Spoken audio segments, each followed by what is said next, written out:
Bismillahirrahmanirrahim. Assalamualaikum warahmatullahi wabarakatuh. Salam kenal, saya Jelvina Rizka, NIM 211230659, mahasiswi program studi Sistem Informasi Angkatan 021. Pada kesempatan kali ini, saya akan menyajikan sebuah video pemaparan tentang analisis kebutuhan sistem informasi manajemen dalam sebuah instansi, organisasi maupun bisnis sebagai bahan penilaian untuk mata kuliah Sistem Informasi Manajemen di semester 4 ini. Jadi, contoh kasus yang saya angkat pada kesempatan kali ini yaitu tentang kebutuhan sistem informasi manajemen di sebuah instansi kependidikan untuk mengelola data kependidikan.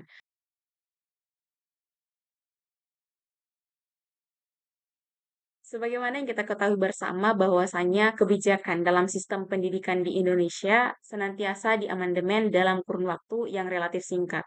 Salah satunya terkait platform data kependidikan baik negeri maupun swasta yang saat ini hanya sebatas website atau aplikasi yang tidak saling terintegrasi dalam sebuah sistem, menjadikan beberapa lembaga pendidikan yang ada merasa rumit bahkan sulit. Ditambah, akses platform tersebut belum melingkupi seluruh daerah di Indonesia.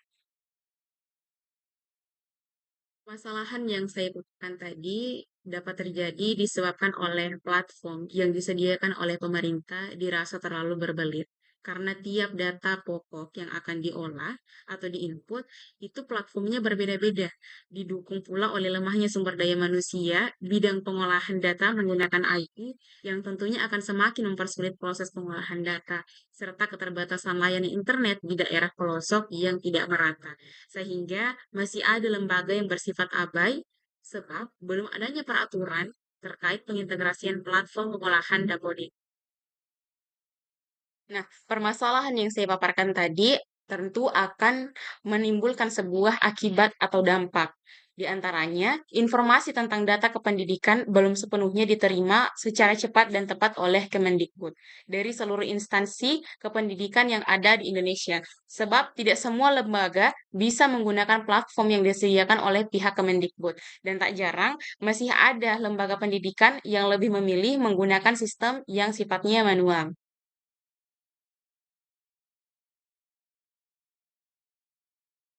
Nah, setelah kita menganalisis permasalahan yang akan kita bahas pada kesempatan kali ini, maka langkah selanjutnya yaitu adalah menganalisis karakteristik dari sistem yang akan kita buat.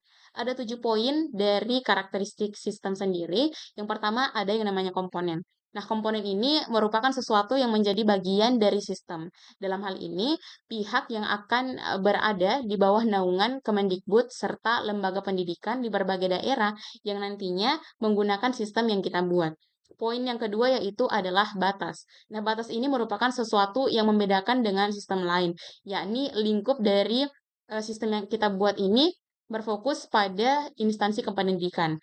Yang ketiga yaitu lingkungan. Nah, lingkungan ini merupakan sesuatu yang berada di luar sistem dan mempengaruhi sistem yang kita buat.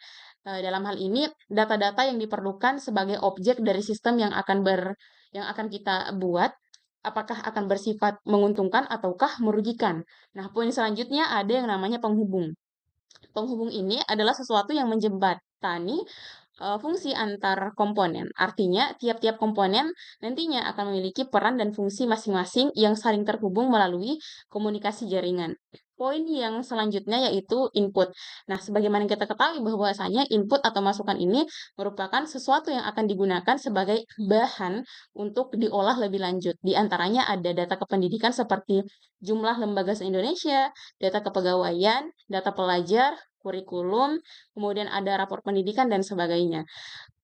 Poin selanjutnya dari karakteristik sistem ini ada yang namanya pengolahan. Nah, pengolahan ini merupakan kegiatan memproses bahan masukan tadi menjadi hasil keluaran, yakni seluruh data-data tersebut yang saya sebutkan tadi akan diolah di dalam sistem yang akan kita buat melalui proses penginputan data. Nah, yang terakhir daripada karakteristik sistem itu ada yang namanya output atau keluaran. Nah, output ini merupakan berbagai macam bentuk yang dihasilkan melalui pengolahan. Dalam hal ini, sebuah platform aplikasi yang akan memuat form pengolahan data-data kependidikan yang di dalamnya sudah dipilah sesuai kategorinya sebagaimana yang disebutkan sebelumnya.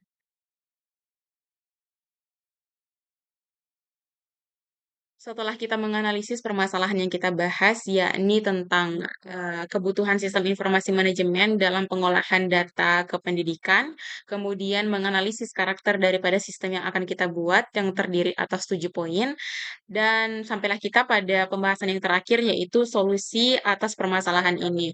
Nah, saya sendiri menyarankan sebuah platform aplikasi pengolahan data kependidikan yang nantinya akan memuat seluruh form-form pengolahan data yang dibutuhkan di Dapodik. Di antaranya ada form rapor pendidikan, kemudian form data kepegawaian, kemudian form data pelajar, dan masih banyak lagi form-form yang akan dimuat di platform aplikasi ini. Dan tentunya hal ini akan memudahkan serta mengefisienkan pekerjaan dibandingkan platform yang ada, yang sifatnya masih berdiri sendiri. Contohnya website rapor pendidikan itu kan berdiri sendiri, tidak diintegrasikan di dalam sebuah wadah platform, baik yang sifatnya website ataupun aplikasi. Nah, solusi ini ada beberapa komponennya. Yang pertama ada yang namanya input, kemudian teknologi, model, kemudian database, output, dan kontrol. Akan kita bahas secara rinci satu persatu. Yang pertama ada yang namanya input. Nah, input dalam hal ini adalah data-data yang akan kita masukkan dalam proses pengembangan ataupun pembuatan sistem yang akan kita buat nantinya. Di antaranya data kelembagaan, kemudian data siswa ataupun tenaga kepegawaian bidang pendidikan, kemudian data kurikulum, data guru, karyawan, sarana prasarana, lapor pendidikan, dan sebagainya. Kemudian pada poin yang kedua yaitu teknologi. Nah, teknologi ini digunakan untuk menerima inputan tadi. Eh, Kemudian menjalankan model, menyimpan sekaligus mengakses data-data yang kita perlukan, kemudian menghasilkan keluaran atau output hingga membantu mengendalikan dari seluruh sistem, dan kesemuanya ini akan dilakukan oleh komputer melalui sistemnya yang disebut dengan software.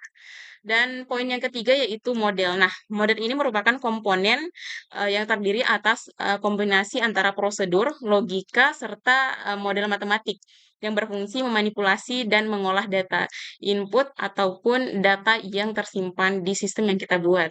Poin selanjutnya yaitu database. Nah, database ini bisa diakses atau diolah melalui perangkat lunak yang disebut dengan database management system. Kemudian poin yang keempat yaitu poin yang kelima maaf, yaitu output, yaitu eh, setelah melalui komponen model, data ataupun informasi keluar melalui komponen output. Dalam komponen output nanti ini, informasi yang keluar sudah sesuai dengan apa yang dibutuhkan. Dalam hal ini, platform aplikasi pengolahan data kepegawaian, nah semua komponen sistem ini bisa menggunakannya. Dan yang terakhir yaitu kontrol. Nah, dalam sebuah sistem ada banyak faktor yang berisiko untuk merusak sistem informasi yang kita buat, sehingga dibutuhkan yang namanya pengendalian ataupun kontrol untuk memastikan bahwa tidak ada hal-hal yang bisa merusak sistem. Kalaupun ada, sistem kontrol harus punya solusi untuk mengurangi dampak kerusakan menggunakan DSS atau Decision Support System yang akan membantu membuat keputusan dalam pemecahan berbagai permasalahan yang ada.